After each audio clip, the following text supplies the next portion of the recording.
Bonsoir. Bonsoir à vous tous. Toujours la petite tasse, le petit thé de Marie pour prendre des forces.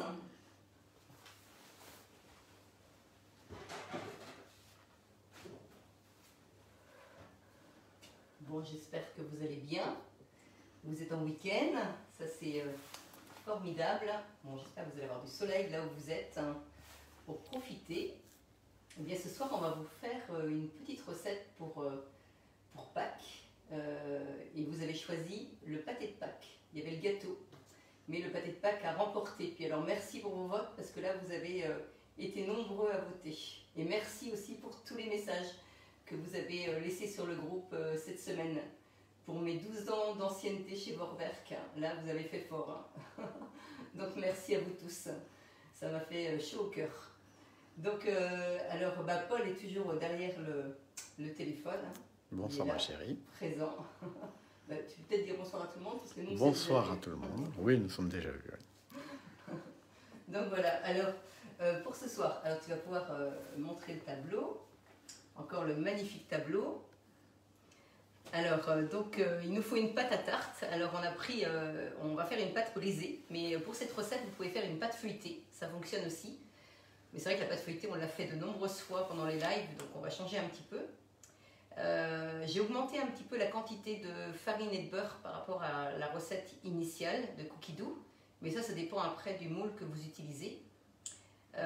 Pour la garniture, donc il nous faut des oignons ou des échalotes. Vous prenez ce que vous voulez. Échalotes, c'est peut-être pas mal quand même parce que c'est un peu plus fin. Des herbes fraîches. Alors pour ça, c'est pareil. Vous mettez un peu ce que vous voulez, ce que vous avez avec vous. Du jambon fumé, de l'échine de porc, mais là vous pouvez mettre du veau ou du bœuf, vous pouvez varier là, vous mettez les viandes que vous souhaitez. Donc le cognac, eh bien, vous pouvez mettre un petit vin doux, vous pouvez mettre du cognac, vous pouvez mettre de l'armagnac, vous pouvez mettre de l'eau de vie, vous avez plein d'alcools différents que vous pouvez mettre, et puis vous pouvez ne pas mettre d'alcool si vous le souhaitez bien sûr. Et puis après, donc, il nous faut du poivre, du sel. Moi, je mets un peu de muscade. C'est pas noté, mais moi, je mets un petit peu de muscade. Et des œufs durs. Donc, voilà. Et cette recette, c'est important de la faire la veille. C'est mieux. Quand la veille ou l'avant-veille, ou même encore un petit peu avant, pour que ce soit bien parfumé. Eh bien, nous avons beaucoup de monde. Ah, j'avais fait un petit rappel il y a une demi-heure. Nous avons beaucoup de monde. Alors, je ne vais pas dire, mais il y a de bonsoirs de beaucoup de monde. Il y a des bonsoirs de Guyancourt. Il y a des bonsoirs qui viennent du Maine-et-Loire. On a Mireille, on a Valouré, on a Stéphanie, on a Christine, bonsoir tout le Catherine. Monde. Et puis n'oubliez pas que... Anne, enfin voilà, et une multitude de gens qui arrivent. Uranie, donc voilà, il y a beaucoup de monde qui arrive ici. Chantal, alors si tu veux tous les prénoms, alors là, ils sont tous de la Provence. Alors, Paulette de la Provence, bonsoir Paulette. Bonsoir tout le monde. Oui, Marie Mézuline qui a fait un très joli gâteau italien. Oui, tu vois, je me souviens bien, Astrid. Ici, vous avez vu, oui. Alors, bonsoir à vous deux de Strasbourg, d'Astrid, de Pornic. Bonsoir tout le monde. Vraiment ravi de vous avoir tous. C'est un grand. Alors, bonsoir de Vendée, Jars-sur-Mer. Très très bien. Eh bien, écoutez, ravi. Alors donc, ce que je voulais vous dire, essayez, ça m'échappe. Et bravo pour le tablier vert. Ah oui, c'est vrai. Alors c'est le printemps. C'est pour ça oui. Non, mais je peux vous dire qu'elle est très belle, mon épouse. Même sans le tablier vert, elle est très belle.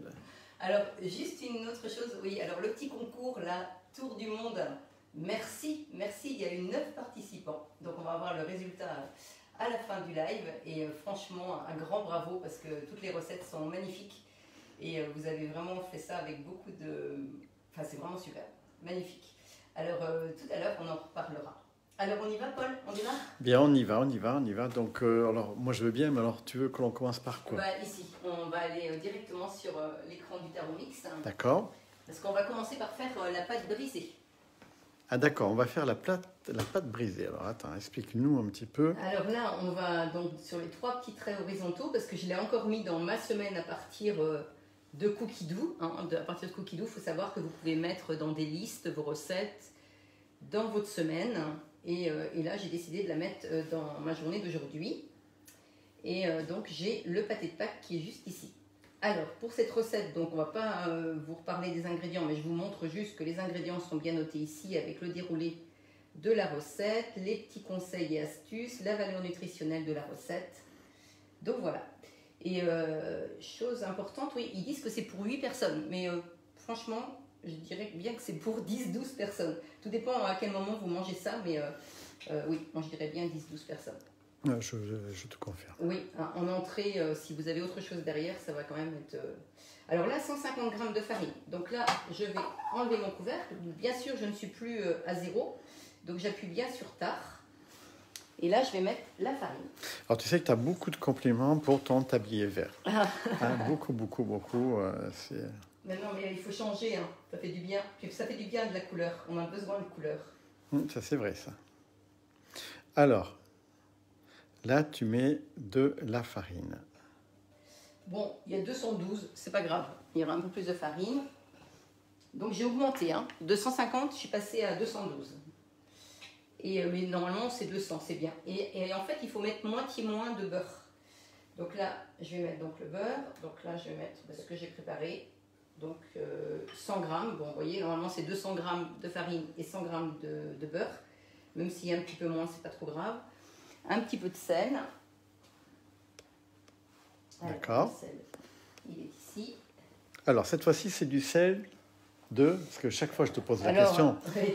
Mais je suis désolé, Alors ça, c'est du sel de Noirmoutier, je crois. Voilà. Et puis après, suivant. Alors, il ne faut pas oublier de saler vos pâtes. Hein. Ça, je le répète, parce que même si vous utilisez du beurre demi-sel, si vous ne mettez pas de sel, eh bien, ça va être vraiment fade. Et ça, c'est très important. Le sel dans les pâtes, même si vous faites des pâtes sucrées, mettez toujours une bonne pincée de sel. Ça, c'est, j'insiste vraiment là-dessus. Parce que sinon, ça ne va pas être bon. Ça va être très fade. Et 50 g d'eau. Alors là, on va mettre 70 g d'eau. Mais la recette que vous allez avoir tout à l'heure, vers 19h30, 19h45 sur le groupe, dans le fichier, Laura a bien mis avec le petit changement hein, au niveau des quantités d'eau, de farine et de beurre. Donc 70 g d'eau. J'y vais doucement, parce que je crois que... Hop là. Voilà. Voilà. Et là, alors là, les pâtes, c'est pareil. Pensez à mettre à l'intérieur de vos pâtes, alors pas forcément pour cette recette-là, mais bon, vous pouvez encore. À l'intérieur de vos pâtes, vous pouvez mettre du curry. Ça, c'est très très bon. Vous pouvez mettre des herbes, je pense... je suis en train de réfléchir, même du cumin, c'est très très bon aussi. Alors n'hésitez pas à mettre plein de choses, hein, de l'origan, tout ça dans vos pâtes. Ça parfume vraiment vos pâtes à tarte quand vous faites des tartes. Alors insérez le couvercle et le gobelet doseur. Donc ça c'est déjà sûr. Je voyais Paul qui était en train de rire tout à l'heure. Je ne sais pas ce qu'il voit à l'écran, mais en tout cas, ça le fait sourire. Et là, 20 secondes, vitesse 4.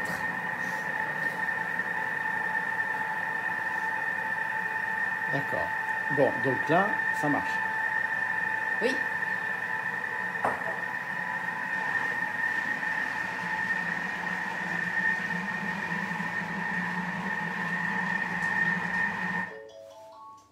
Suivant. Alors, on va transvaser. Ça, c'est écrit sur l'écran du Thermomix. Donc, on va transvaser la pâte. Alors, avant de transvaser la pâte, vous voyez, j'en mets un petit peu sur les côtés.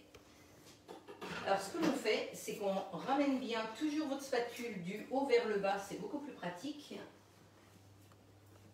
Comme ceci. On tape jamais sur le bol. On l'enlève un petit peu pour taper dessus, pour ne pas abîmer la balance.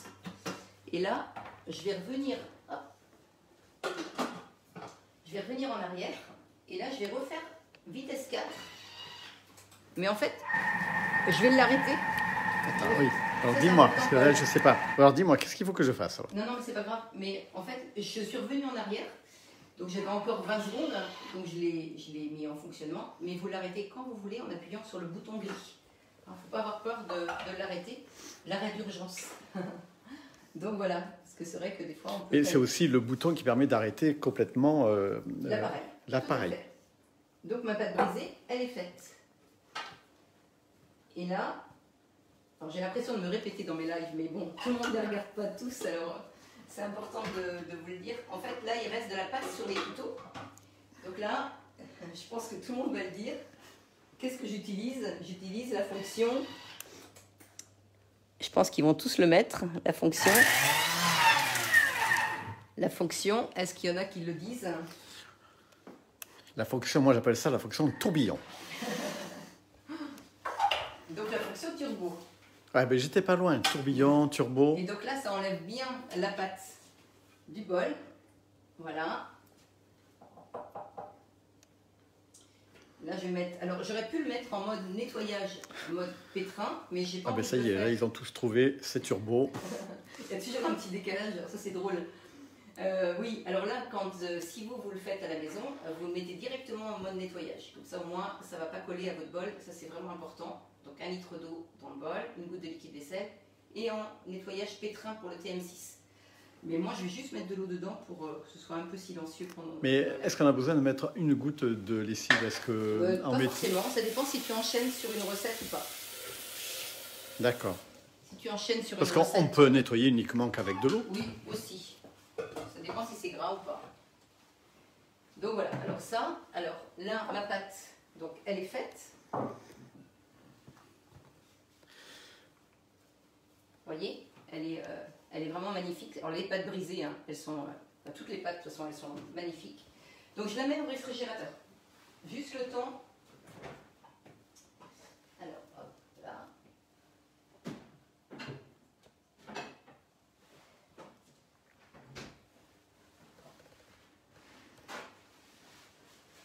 Alors, tu peux venir devant, Paul, je pense. Ça va aller. Oui, alors tu veux que... Ou reste où tu es. Ou reste où tu es, ça va aller.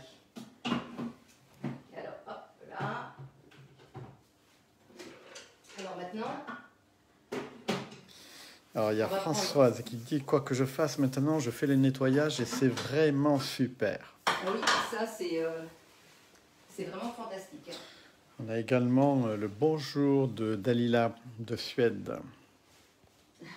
Bonsoir Dalila.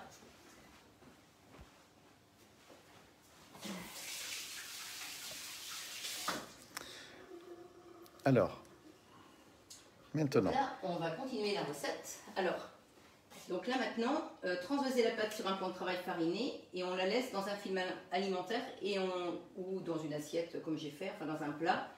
Et on met ça donc au frais. Donc ça, c'est une première chose de faite, la pâte.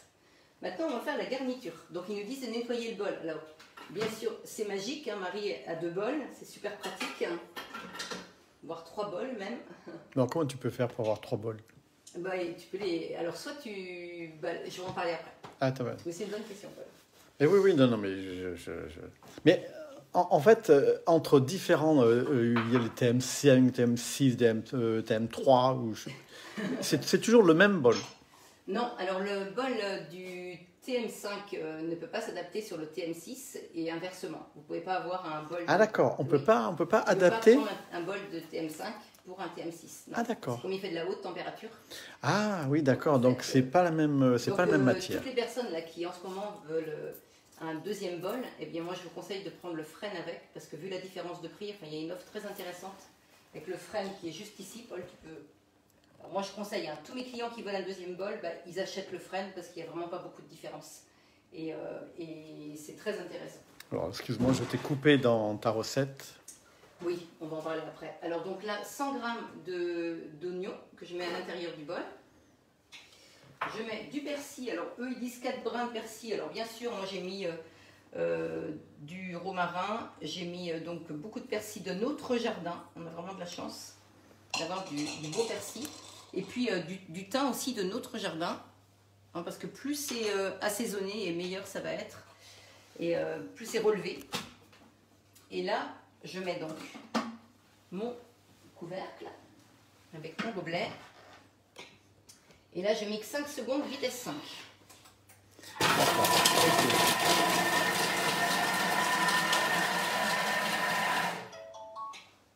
Et là, ils me disent de transvaser cette préparation dans un récipient. Donc là, encore une préparation de faite.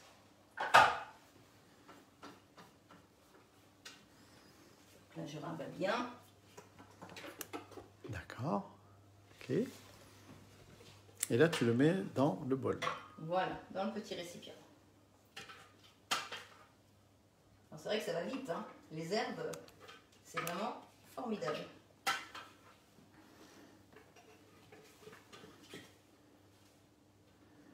Alors, on précise que 2 bols, c'est quand même bien pratique. C'est Anne qui dit ça. Qui est-ce qui dit ça? Anne. Ah oui, ça c'est Il vrai dit que c'est quand même un plaisir d'avoir 2 bols. tout le monde le dit. Hein. Je pleure à cause des oignons, pas à cause de Paul. Non, non, j'espère pas quand même. Alors, 150 g de jambon fumé. Donc je mets mon jambon coupé en cubes. Et là, je vais insérer mon couvercle. Et là, je vais mixer 5 secondes, vitesse 5.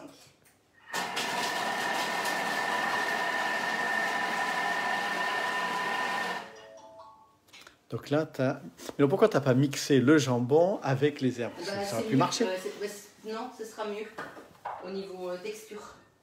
D'accord. Donc toi, là, tu sépares les différentes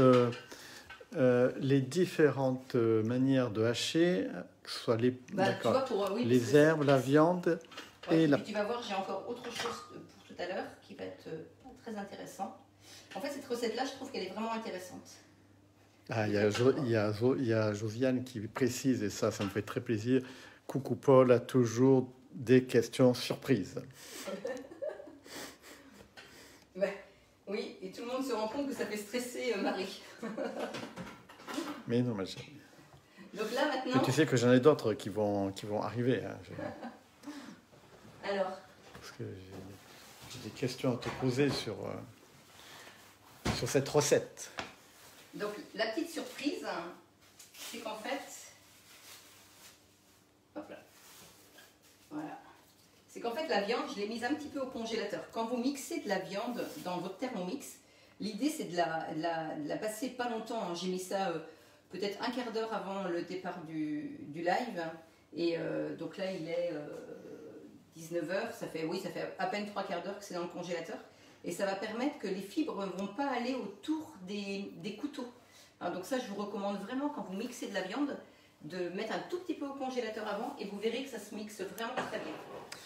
Alors, Dalila qui précise, laver d'eau glacée l'oignon avant de le hacher pour ne pas pleurer. Alors ça, je ne savais pas ça. Laver d'eau glacée l'oignon avant de le hacher pour ne pas pleurer. Oui, alors il y a aussi une autre technique, c'est d'avoir de l'eau dans sa bouche. J'ai vu ça aussi sur internet. Bon, j'ai pas osé le faire en live. Je pouvais plus parler, donc ça me convenait pas. Donc là, je mets 200 g d'échine et au total, on en a 700. Hein. Donc je fais 200 g par 200 g, ou presque. Donc là, insérer le couvercle et là, je mixe 3 secondes, vitesse 6.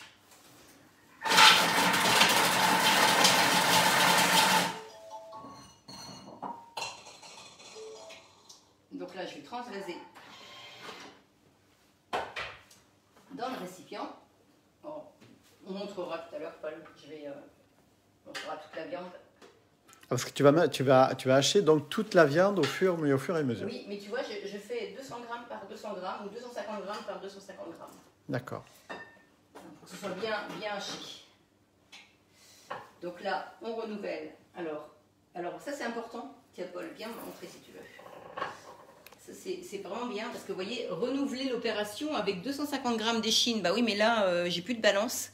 Alors, à moins qu'elle soit derrière. Ah oui, elle est derrière. Mais si elle n'était pas, j'avais oublié. Mais sinon, vous pouviez faire balance ici, hein, en allant juste ici.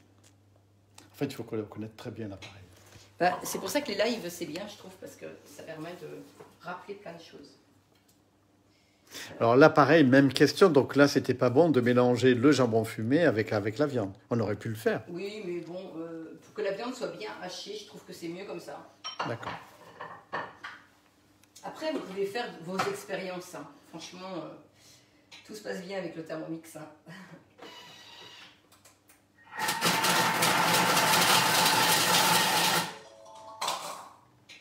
Alors, Alors, il y a Fabien qui précise en tout cas, surtout ne pas mettre la tête au-dessus du bol quand on a haché des oignons, car là, c'est la fontaine assurée. Là, je pense qu'elle a tout à fait raison. J'ai eu l'occasion de faire ça et je m'en souviens. Donc là, voilà. Et là, je mets le reste donc, de viande. Hop. Voilà.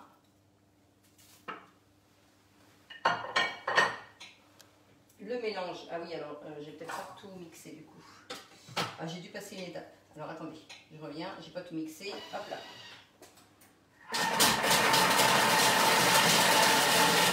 Voilà. Donc là, je vais rajouter donc dedans ma viande hachée. Alors Paul, il va pouvoir quand même montrer la viande peut-être avant. Vous voyez, la viande, elle est bien hachée. Hein, donc là, je la mets donc dedans. Il me demande de la remettre dedans. Hop. Voilà. Après, suivant, il me demande de mettre le mélange oignon-persil que je mets dedans. Voilà. Et suivant, il me demande de mettre le jambon haché. Alors, vous voyez, c'est quand même facile le Thermomix parce que tout est écrit. Franchement. Alors pour celui qui n'a jamais cuisiné ou qui ne sait pas cuisiner, en fait, Thermomix le guide tout doucement au très bon plat. Voilà, tout à fait. C'est vrai. C'est vraiment. Alors là, il me demande de mettre un œuf.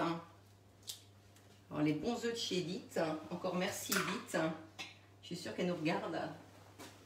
Et là, je vais mettre. Alors, j'ai mis du calva. Donc là, j'ai mis 40 grammes de calva au lieu de 30 parce que je trouve que ça va être plus relevé. On va mettre. J'aime beaucoup le calva.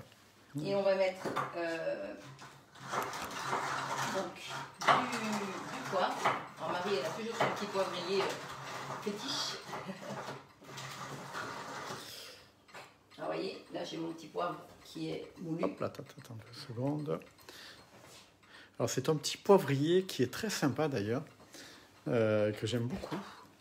Et donc là, qui fait des petites quantités, mais suffisantes en fait. En fait, l'avantage, c'est qu'on met les poivres qu'on veut dedans, et en fonction de ce qu'on fait comme recette. D'accord.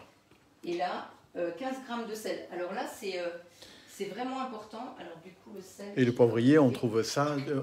tu avais pris ça dans un magasin à Saint-Malo, non? Oui.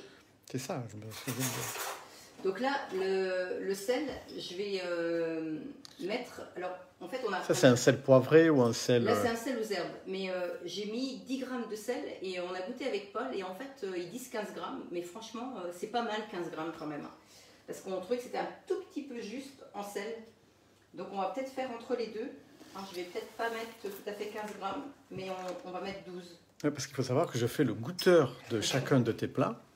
Et je me permets de faire des fois quelques remarques. Parce que Marie-Bonne, en fait, nous disait qu'elle avait... Puis il y a... c'est votre Fabienne qui a dû faire la recette, si je ne me trompe pas. Et elle disait qu'il était un petit peu salé, mais...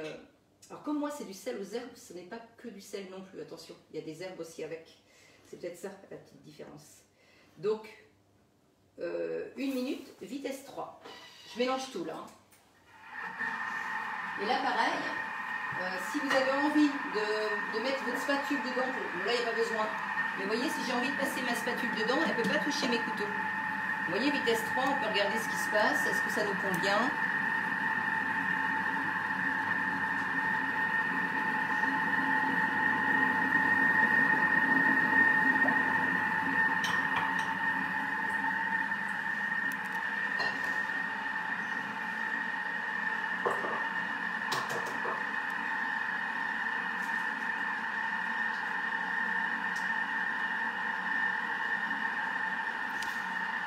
Maintenant, tu prépares le plat suivant.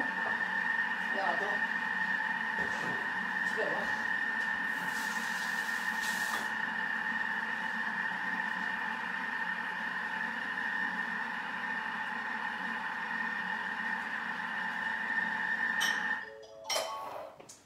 Alors, suivant. Alors, préchauffer le four à 160. Alors, je vais peut-être mettre 170. Je trouve ça un petit peu juste, 160, pour bien faire dorer la croûte. Donc là, c'est prêt. Vous voyez, tout est bien mélangé, donc je vais mettre ça dans mon saladier. Et puis Paul, tu vas pouvoir te mettre devant la table maintenant. D'accord. Alors on avait eu une discussion l'autre jour sur le four, sur la qualité du four, parce qu'apparemment, selon la qualité du four, on pouvait avoir un plat réussi ou moins réussi. Tout à fait. Mais non, mais je trouvais que le sujet était très intéressant et très important. C'est sûr, tu as raison. Hein. Si on n'a pas un bon four, on est vraiment déçu on est vraiment déçu du résultat final, alors que tout le reste était quand même formidable avec le Thermomix. Mais si le four ne cuit pas bien ou si la température, si ça ne chauffe pas assez, il faut vraiment bien connaître son four. Hein. Et nous, on a un four à chaleur tournante. Oui, mais qui fait aussi chaleur traditionnelle, les deux. Et quel est l'avantage d'un four à chaleur tournante par rapport à un four à chaleur traditionnelle? D'un four à chaleur tournante, c'est que tu vas pouvoir... Alors ça, c'était pareil, hein, c'était pas du tout calculé. Paul vient d'arriver, 5 minutes avant le live. Et voilà, il me pose des questions. Non, mais je trouve ça intéressant, enfin, même pour oui, toutes les personnes qui nous écoutent. J'ai de la chance, j'étais avant dans le commerce de four. Donc ça va m'aider à répondre. Alors en fait... parce que pendant 22 ans, j'ai vendu de l'électroménager hein, et du culinaire, donc tout va bien. Alors pour répondre rapidement à Nick, la recette s'appelle pâté de Pâques. Oui. Alors attends, Paul, j'arrive, je vais répondre à ta question. Oui, non, mais c'est très important. Je pense que pour toutes les personnes qui nous écoutent...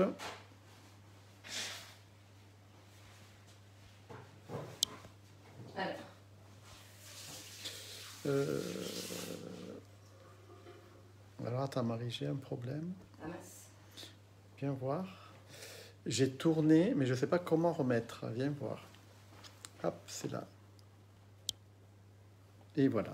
Tu vois, ça c'est magique. Hein. Ils t'ont vu? Et ils m'ont vu, je pense, ouais. Donc ils devaient se dire, tiens, c'est Paul.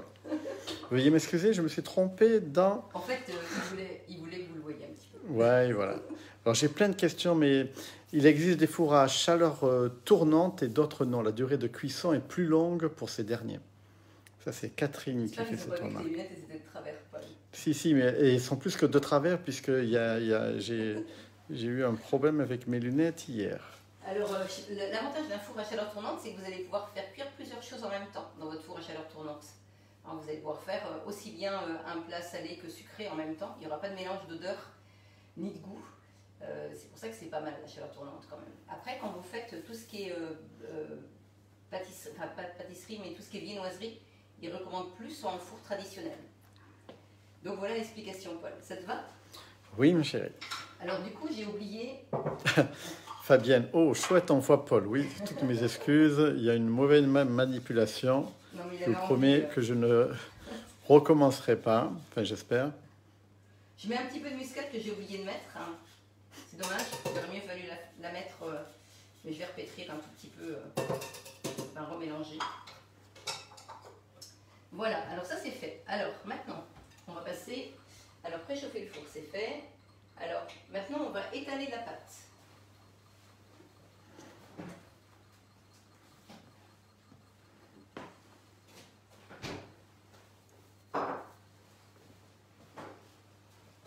Alors, ils ont bien du rire en tout cas.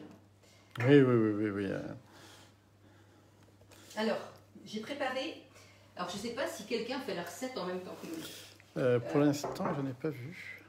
Donc là, j'avais fait une pâte juste avant de démarrer, et pour qu'elle soit un peu plus ferme.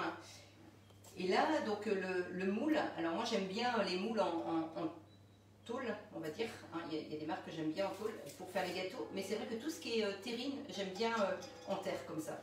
Donc là, j'ai mis un petit papier sulfurisé dedans. Et le truc qui est vraiment sympa, pour faire tenir votre papier sulfurisé, vous mettez des petits morceaux de beurre. Et comme ça, votre papier, il tient à l'intérieur. C'est plus facile à démouler. Ah oui, c'est une très bonne idée. Alors là, je vais donc étaler ma pâte. Alors comme mon moule est un petit peu grand, peut-être que je vais avoir besoin de l'autre pâte. Ah, il y a Cécile qui précise, je fais la recette. Ah, très bien. Alors, on va pas trop vite, ça va? Là, je ne sais pas encore.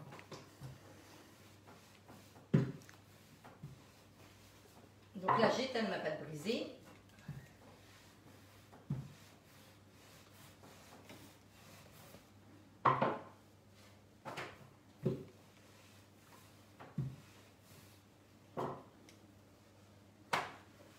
C'est vrai que ça change, c'est fait une entrée un petit peu différente. Enfin, puis surtout qu'à Pâques, souvent, enfin là, cette année ça va être un petit peu différent, mais souvent on est beaucoup.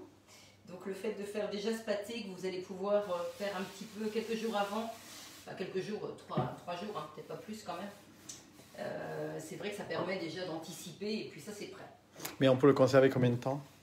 Bah, je dirais 4-5 jours dans le réfrigérateur, hein, ça se conserve bien. Hein. D'accord. Et même question, on peut le mettre dans le congélateur? Oui, alors j'ai regardé sur internet et ils disent que oui, on peut le mettre au congélateur. Donc nous on va faire un test hein, parce qu'on en a fait quand même, on va en faire 2 cette semaine. Ça va faire un peu beaucoup pour nous. Alors, donc ma pâte, elle est belle comme tout. Alors une question de Françoise, combien de jours avant dimanche prochain puis-je le faire? Bah, mercredi, jeudi, sans problème. Alors là, je ne sais pas si vous voyez comment je fais, parce que là, je fais ça assez vite. En fait, vous voyez, j'ai plié en 4 ma pâte. Je ne sais pas si Paul, tu fais. Si, oui, je fais, oui. D'accord.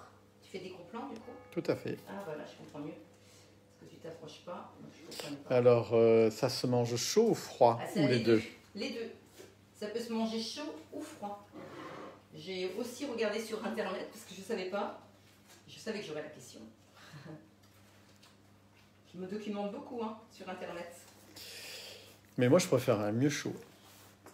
Eh ben, on peut tester. Hein. C'est vrai que nous, on l'a mangé froid. On va peut-être tester chaud pour voir. Ah, certains ont écouté les cloches de Pâques qui sonnent également. Oui, on a de belles cloches. Je les ai cachées un petit peu avec ma déco, là, mais... Non, mais c'est les cloches de l'église qui sonnent. Oui, je sais. Mais je croyais qu'ils disaient les belles cloches. Par contre, on me dit où trouver un grand rouleau comme le tien. De la part de Christine. Alors ça, je l'ai trouvé chez Zodio. Il est en bambou. C'est vrai qu'il est vraiment très bien. Alors, Mireille qui propose avec une sauce ou non? Avec une salade. Avec une salade bien assaisonnée, ça va être délicieux. Alors, il y a plusieurs commentaires, notamment une qui... Il est Elisabeth qui précise que pour l'apéro, vaut mieux froid. Oui, alors c'est pas vraiment pour l'apéro, c'est plus... Enfin, encore que c'est pas mal, oui, pourquoi pas, en petit cube. Oui, c'est vrai. C'est plus préconisé en entrée, hein, mais pourquoi pas. Alors, je vais prendre une fourchette. Voilà. Donc là, je mélange ma farce parce que j'ai remis de la muscade. Alors, je vais remélanger quand même. Parce que... Avec une fourchette. Alors, la texture de la viande mixée, elle est vraiment très bien. Il n'y a pas besoin, enfin haché, pardon, il n'y a pas besoin d'avoir un hachoir à viande. Franchement, vous faites la petite technique de Marie en mettant un petit peu au congélateur juste avant. Et vous verrez que c'est vraiment très très bien. Oula. Donc voilà. Alors là, je vais mettre donc de la farce donc à l'intérieur. Hop. Donc dans mon moule. Comme ceci.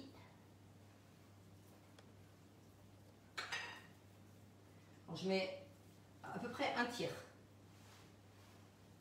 Un tiers de farce.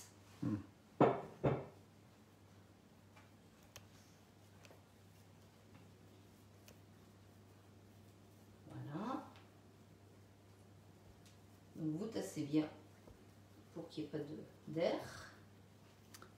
Voilà. Françoise René qui précise 20 minutes au congélateur. Oui, bah même une demi-heure, Françoise. Une demi-heure, 3/4 d'heure. Parce que moi, c'était vraiment ça, hein, une demi-heure, une bonne demi-heure. Et c'était pas trop, c'était juste comme il faut. Voilà. Et après, on met donc les œufs. Alors les œufs, l'idée c'est de les mettre à l'intérieur. On peut les mettre dessus aussi, mais là ça va être beaucoup plus moelleux. Alors vous voyez comment je fais, je les mets les uns derrière les autres. Voilà, comme ça. Puis après on va les cacher.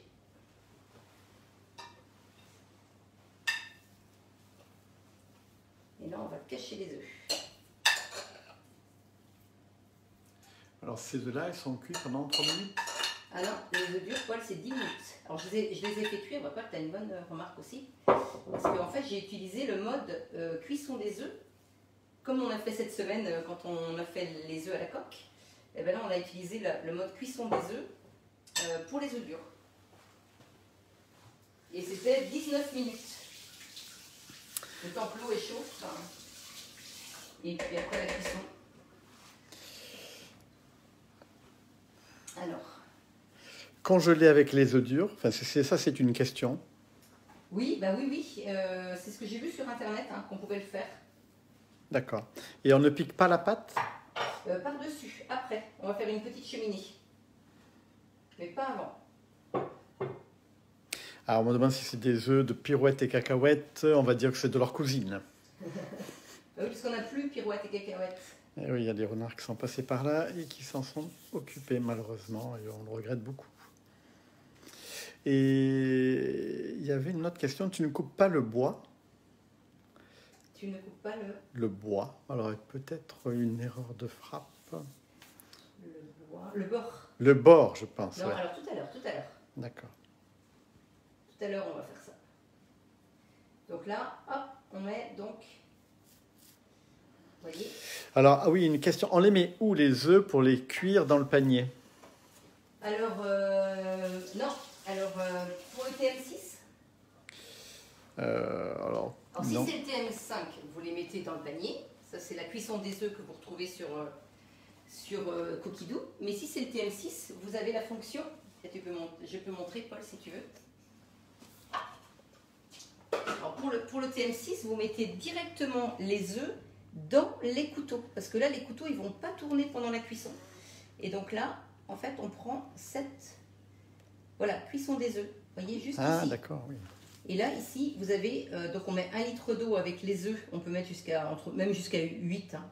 On dit 6 œufs, mais on peut en mettre 8 maximum. Hein. Et donc là, on va mettre coque, mi-mollet, mollet, mi-dur ou dur. Et du coup, ça se débrouille tout seul. Ça, c'est vraiment très pratique. D'accord. Donc là, hop. Ah oui, ça c'est très intéressant. Je ne... Donc là, je vais chercher... Donc en fait, moi je peux faire cuire des œufs. Même toi, tu peux faire cuire des œufs, Paul. Et tu auras des bons œufs. Alors, comme mon plat est un peu grand, parce que c'est vraiment un grand moulin que j'ai, comme mon moule est un peu grand, je vais prendre un tout petit peu de pâte que je viens de faire tout à l'heure pour faire un rectangle. Donc là, hop. Vous voyez, ils disent 6 œufs, mais par contre...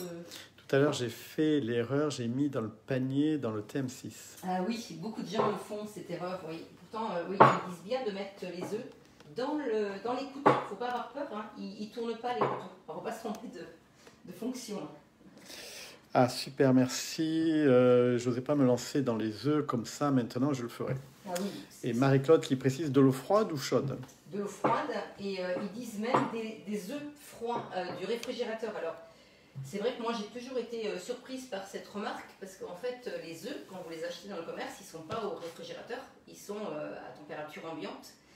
Et en fait, on m'a expliqué que si Vorwerk, ils ont mis des œufs sortant du réfrigérateur, c'est pour que le temps de cuisson qu'ils indiquent, pour que les œufs soient tous à la même température. Parce que forcément que si vous avez une maison très chauffée ou une maison moins chauffée, vous allez avoir des températures différentes, et puis auquel cas vous n'aurez pas le même résultat de cuisson. Donc le fait qu'ils sortent d'un réfrigérateur entre 4 et 6 degrés, et bien là vous allez avoir la même cuisson pour tout le monde. Voilà pourquoi ils disent de mettre les œufs au réfrigérateur pour la cuisson des œufs dans le Thermomix. J'ai eu l'explication. Il y a toujours une explication. Et beaucoup de personnes mettent les œufs dans le réfrigérateur alors que ça ne se conserve pas dans le réfrigérateur, ça se conserve à température ambiante. Alors, donc là, je fais mon petit rectangle. Et combien de temps on peut garder les œufs comme ça? Dans des œufs, une quinzaine de jours à peu près. D'accord. Il y a toujours des dates hein, quand tu achètes des œufs, mais bon, des œufs de chez nous, c'est à peu près une quinzaine de jours. Alors, donc là, hop, je vais mettre donc mon petit rectangle. dedans. Voilà. Comme ça. Et puis là, je vais essayer de prendre un petit peu de pâte. Et que ce soit un petit peu... Fabien qui précise son malin chez Vorwerk. Bah, c'est surtout qu'ils font les choses bien pour que les gens ne soient pas déçus. C'est ça en fait. Ah, il y a Françoise qui précise que les siens sont dans la cave et la cuisson est parfaite. Oui, bah voilà. Oui, parce que la cave, en ce moment, elle doit être assez température fraîche quand même. ambiante, oui.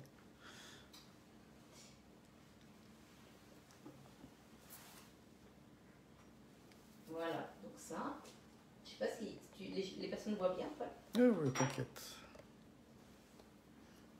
Alors, donc là, je vais prendre un bol avec un petit peu d'eau. Parce qu'en fait, il faut mouiller. Il faut mouiller hop, pour que la pâte, elle colle. Il faut que ce soit bien hermétique. Hein. Ça, c'est vraiment important.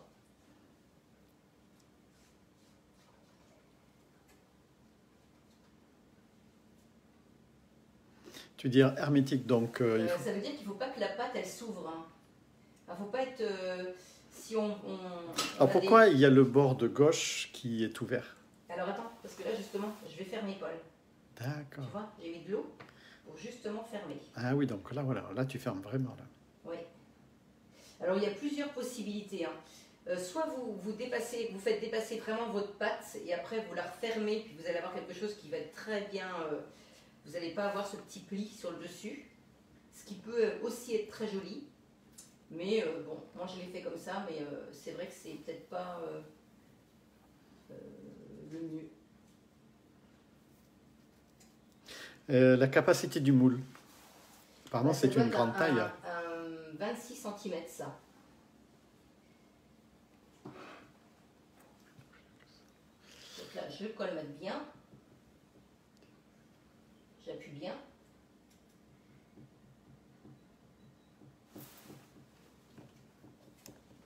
Juste comme ça. Voilà. Et vous me connaissez, je vais faire un petit peu de déco, pour que ce soit encore plus joli. Alors, du coup. Donc qu'est-ce que tu vas faire avec le reste de pâte? Ah bah, tu vas voir. En fait, tu ne gaspilles jamais. Bah non, mais c'est surtout que j'aime bien faire les choses bien. J'aime bien que ce soit joli. Alors, je vais essayer de faire quelque chose de joli. Émile Henry, c'est un... Bah, ils font en fait tous les plats en terre, Paul. D'accord. Et ça vient de chez Émile Henry ou... Oui, oui, c'est Émile Henry. D'accord, parce que c'était justement une question. Ah oui. Et un moule à cake, ça fonctionne aussi? Oui, vous pouvez prendre, et vous pouvez même le faire, si vous n'avez pas de moule, vous prenez une plaque et vous mettez ça, vous faites comme une tourte en fait, vous mettez votre pâte, vous mettez votre chair dedans, et après vous refermez. Et vous n'êtes pas obligé de prendre un moule, hein. Ça se fait de différentes façons. Alors, donc là, je vais mouiller un tout petit peu ma pâte. Je vais décorer un petit peu. Voilà.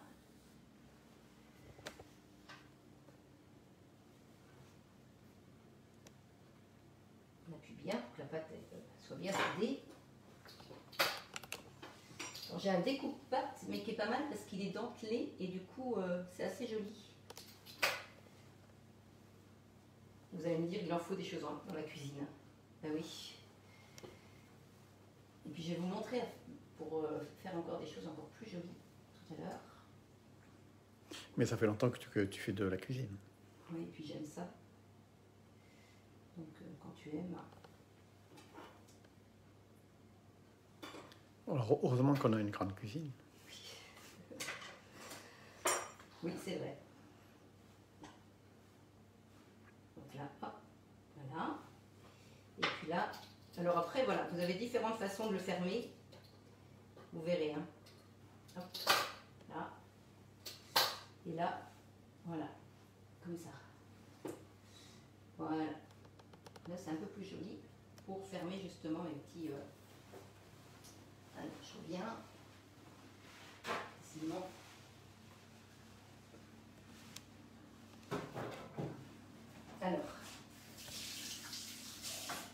Alors explique-nous là. Oui. C'est un petit peu le bazar hein, sur mon plan de travail. Là. Alors on va ranger un petit peu, parce que c'est pas très joli. Là. Donc là, hop, ici. Alors il est mignon le petit lapin sur la table. Oui. C'est vrai qu'il est mignon. En fait maintenant, c'est ce que je disais à Laura, j'ai eu Laura au téléphone, je disais, maintenant c'est même plus que les recettes, c'est aussi la déco que j'essaie de faire. Alors ça commence à devenir un petit peu, ça me prend du temps. Hein. Bon, des fois ce sera peut-être un peu moins décoré, hein, en fonction du temps que j'aurai. Mais je trouve que c'est sympa. En fait, je prends beaucoup de plaisir à faire ça. Si je pouvais gagner ma vie en faisant des lives, ce serait vraiment top. Ah, alors Françoise René qui précise, pas besoin de cheminée? Si, Françoise. Je suis pas rendue là. Ça va venir. Mais c'est bien, Françoise, de me le dire, parce que j'aurais pu aussi oublier.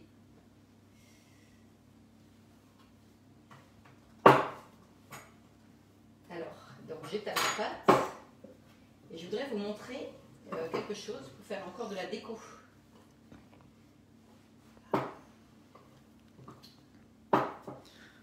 Par contre, il faut qu'elle soit assez fine.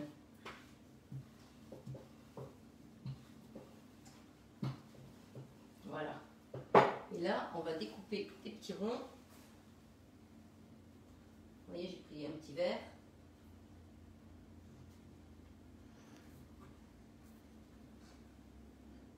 Qu'est-ce que je vais bien faire avec ces petits ronds? Est-ce qu'il y a beaucoup de monde, Paul, ce soir? Ah, il y en a un peu plus de 50 actuellement. Oui, ah oui. 50 personnes qui te regardent cuisiner. Incroyable. Alors là, je vais vous faire quelque chose.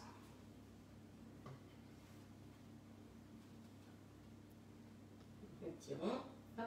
Ah, il y a Fabienne qui a trouvé. Ah. Fabienne a trouvé. Eh oui, une rose. Très bien, Fabienne. Bravo.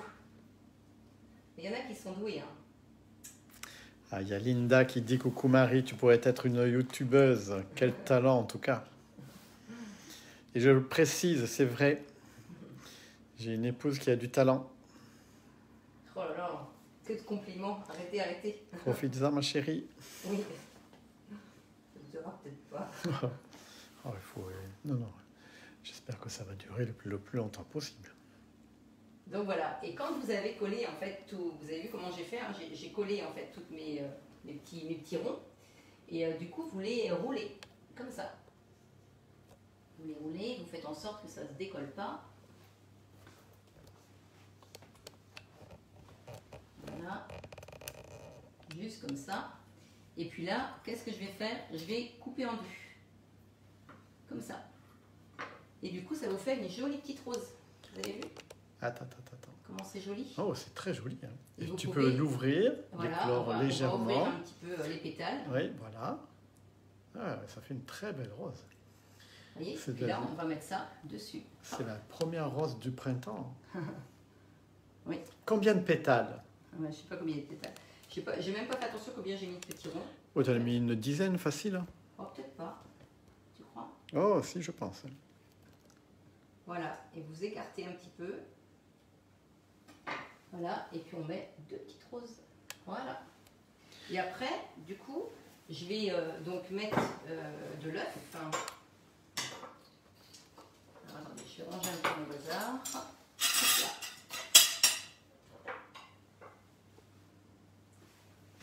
là. Paul a quelque chose à se faire pardonner. Qu'est-ce qui dit ça? C'est c'est Françoise. Amis, ça c'est Françoise, non? C'est Françoise. Alors attendez, je prends juste le jaune d'œuf. Voilà, il est ici. Alors mon jaune d'œuf, j'aurais pu le diluer. Alors du coup, je vais faire ma petite cheminée pour pas oublier. Alors je prends un petit couteau pointu.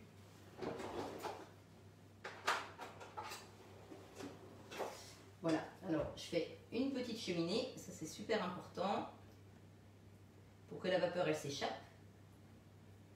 Voilà, alors on n'est pas obligé de... Voilà, juste comme ça. Voilà. Là ma petite cheminée elle est faite. Voilà. Et puis là du coup je mets mon jaune d'œuf. Alors je pourrais mettre du lait avec, mais comme la température n'est pas très haute, je mets que le jaune. Alors en plus, ça c'est des œufs d'Edith hein, qui sont très jaunes parce que bien sûr, ces poules, elles gambadent partout autour de chez eux. C'est une vraie ferme, comme j'adore. Et du coup, j'ai vraiment été gâtée cette semaine avec Edith qui m'a donné des bons œufs. Alors ça, j'adore. Hein. Vous avez vu le jaune hein. Ce que je disais, on a beaucoup de chance de faire ce métier. Partout où on passe, les gens sont adorables. Alors, je dis pas partout où on passe, on donne des cadeaux. Hein. Mais même s'il n'y a pas de cadeaux, c'est très bien. Hein. Soyez pas... C'est vrai que ça fait plaisir. Ah, il y a un bonjour du Pas-de-Calais. Bravo à vous deux pour vos lives que j'attends avec impatience. Ah. Ça, c'est très gentil. Il y a quelques retardataires qui arrivent, qui nous rejoignent sur notre live. Alors hier, j'ai eu la surprise d'avoir un petit coup de téléphone d'Alsace. Alors ça, j'ai vraiment une dame qui me regarde sur YouTube, qui ne veut pas venir sur le groupe parce qu'elle n'aime pas trop Facebook, mais elle me suit sur YouTube et elle voulait s'offrir un Thermomix. Et du coup, elle m'a appelé en me disant je voudrais vous acheter un Thermomix. Alors on dirait qu'on a mis du curry, j'ai cette remarque-là, parce que tellement les œufs sont jaunes. Bah oui, non, c'est que du jaune d'œuf. Hein. Vous avez vu? Voilà, et là on va le mettre au four. Et on va le faire cuire pendant 1 heure. Alors en fait la recette c'est hop là. Donc tout est bien expliqué hein. Comme je vous l'ai dit, ça il n'y a pas de enfourner et cuire, c'est même 1h30 à 160 degrés hein, qu'ils mettent. Alors où tu mets, d'accord, à 160 degrés. Oui, 1h30 à 160 degrés. Alors ça c'est en fonction de vos fours après hein. Si j'ai pas un peu de farce dessous. Oui, voilà. Voilà, donc je vais mettre au four. Hop là. Ah oui, pardon. J'ai une grille qui est mal placée.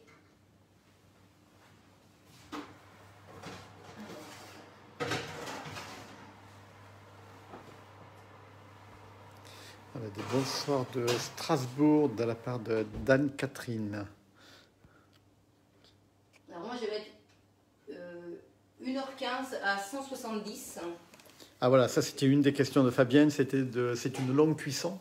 Oui, c'est une longue cuisson à 160. Alors moi je vais mettre un tout petit peu plus fort, 170 et 1h15. Hein, la dernière fois j'ai vraiment mis à 160 mais je trouvais qu'il n'était pas assez doré. Donc là du coup on va mettre à 170. Alors ça c'est fait et maintenant je vais vous le montrer parce qu'on en a fait un pour vous montrer quand même le résultat.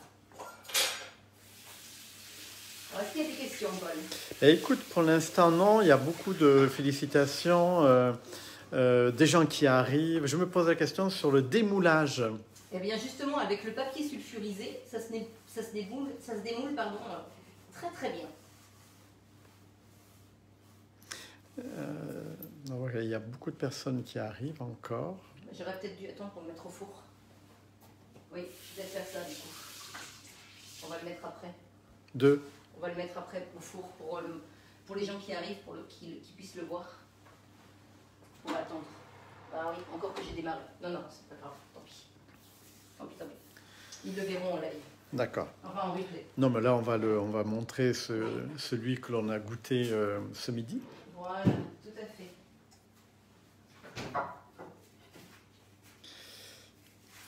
Alors, bonne soirée, Am. Bon, bravo, je vous quitte. Bonne soirée. Merci pour ce live de la part de Am. Ah, très bien. Qui fait son premier live avec nous. Très, très bien. Alors, Marie est cachée derrière le tableau. Oui, j'ai pas tout à fait préparé mon... Alors, une question. Donc là, on vient de faire un pâté, c'est un pâté de Pâques, Oui. mais est-ce qu'on peut faire, avec de la viande, et est-ce qu'on peut faire un pâté de Pâques, par exemple, pour les gens qui sont végétariens ou qui sont véganes, comment peut-on faire un pâté un petit peu comme ça pour ces personnes-là? Eh ben Parce qu'il y en a de plus en plus, et c'est bien aussi de... Eh bien, ça, je veux bien qu'on me dise, parce que tu vois, je connais pas, je sais pas. Ça va falloir... alors donc, du coup, voilà le pâté qui a été fait cette semaine. Je pense que ma rose est un peu plus réussie cette fois-ci, mais il faut que tu montres l'intérieur surtout. Voilà, hein, tu vois l'œuf. Donc voilà. Comme ça. Voilà. D'accord, très bien. Donc voilà. Alors il n'était pas tellement doré justement, c'est pour ça qu'en fait j'ai amélioré un petit peu. Ça c'était mon premier. Hein. Donc voilà. Et on me pose la question, est-ce que c'est pas trop bourratif? Alors justement, il ne faut pas prendre des grandes tranches si vous faites ça à Pâques. Vous faites des tranches assez fines. Et, mais c'est vrai que c'est quand même assez... bon, c'est du pâté, hein, donc il y a quand même enfin, c'est beaucoup de viande. Donc, et puis il y a l'œuf aussi. Donc oui, il ne faut pas avoir quelque chose de trop lourd derrière. C'est pour ça que pour un apéritif, en prendre un petit peu avant de manger. Oui, ou alors une petite tranche fine. Si vous faites un poisson derrière, par exemple, ça peut être bien. Ou pour un soir, hein, si vous gardez des gens éventuellement le soir, si toute la famille reste, hein, eh bien ça peut être le plat du soir. Ça peut être très bien avec une salade. Alors donc, eh bien écoutez, donc cela il est terminé. Et moi, ce que je voudrais faire maintenant, c'est le tour du monde culinaire. Parce que le tour du monde culinaire, vous avez été quand même 9 participants. Vous avez fait de très belles recettes. Alors, donc il y a Nadine qui a fait une salade thaï. Alors, elle a eu 14 gemmes. Il y a eu Nathalie qui a fait le bagel saumon et tarte sans cuisson, qui a eu 12 gemmes. Il y a eu Marie-Mélusine qui a fait un super gâteau italien, donc 15 gemmes de sa grand-mère. Alors ça c'est vraiment trop gentil. Françoise qui a eu 9 gemmes pour la salade gourmande avec le foie gras, filet mignon aux herbes, un chutney d'oignon. Donc c'était du magret de canard. Enfin bon, elle nous a fait même un chocolat liégeois. Enfin, la totale. Laura Menu qui a fait le curry thaï de gambas avec 16 gemmes. Antoinette Bergerot qui a fait de la brioche de Pâques. C'est vrai que c'est aussi très intéressant, donc avec 8 gemmes. Alors il y a des gens aussi qui les ont mis un peu tard, c'est pour ça qu'il y a moins de gemmes. Anna qui a eu 14 gemmes pour le phare noir au sarrasin, donc ça c'est une recette bretonne. Il y a eu Chloé qui a eu 18 gemmes pour le poulet coco. Donc je pense que j'ai oublié personne. Et alors la gagnante c'est Mireille. Mireille qui nous a fait les rillettes de canard et bavarois à la courge. Avec du lieu et pommes de terre vapeur, sauce beurre blanc au citron vert, enfin la totale aussi. Et donc Mireille, elle a eu 27 gemmes. Alors là vraiment un grand bravo. Alors Mireille va avoir une surprise la semaine prochaine et elle prendra une petite photo et vous verrez le cadeau que va avoir Mireille. Hein, ça va être la surprise sur le groupe. Voilà, et bien écoutez, moi je suis ravie de vous avoir eu ce soir. C'était un vrai plaisir, une fois de plus. J'espère que ça vous a plu. J'espère que cette recette, vous allez la réaliser pour Pâques, que vous allez nous la poster sur le groupe. Hein. Surtout, n'hésitez pas.